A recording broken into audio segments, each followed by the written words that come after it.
بسم اللہ الرحمن الرحیم۔ السلام علیکم ورحمۃ اللہ وبرکاتہ۔ آج ہم آپ کو ایک حکایت سنائیں گے۔ بادشاہ اور لالچی عورت۔ بنی اسرائیل میں ایک بہت عبادت گزار لکڑیاں بیچنے والا تھا۔ اس کی بیوی بنی اسرائیل کی حسین و جمیل عورتوں میں سے تھی۔ جب اس ملک کے بادشاہ کو لکڑہارے کی بیوی کے حسن و جمال کی خبر ملی تو اس کے دل میں شیطانی خیال آیا۔ چنانچہ اس نے ایک بڑھیا کو اس لکڑہارے کی بیوی کے پاس بھیجا تاکہ وہ اسے ورغلائے اور لالچ دے کر اس بات پر آمادہ کرے کہ وہ لکڑہارے کو چھوڑ کر شاہی محل میں اس کی ملکہ بن کر زندگی گزارے۔ وہ مکار بڑھیا لکڑہارے کی بیوی کے پاس گئی اور اس سے کہا، تو کتنی عجیب عورت ہے، تو ایک ایسے شخص کے ساتھ زندگی گزار رہی ہے جو نہایت مفلس اور غریب ہے اور تجھے آسائش و آرام فراہم نہیں کر سکتا۔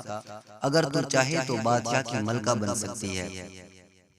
بادشاہ نے پیغام بھیجا ہے کہ اگر تو لکڑہارے کو چھوڑ دے گی تو میں تجھے اس جھونپڑی سے نکال کر اپنے محل کی زینت بناؤں گا، تجھے ہیرے جوہرات سے آراستہ و پیراستہ کروں گا اور تیرے لیے ریشم اور عمدہ کپڑوں کا لباس ہوگا۔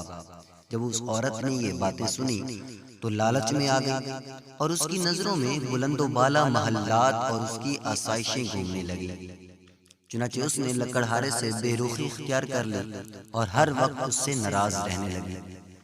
بالآخر لکڑہارے نے مجبوراً اس بے وفا لالچی عورت کو طلاق دے دی۔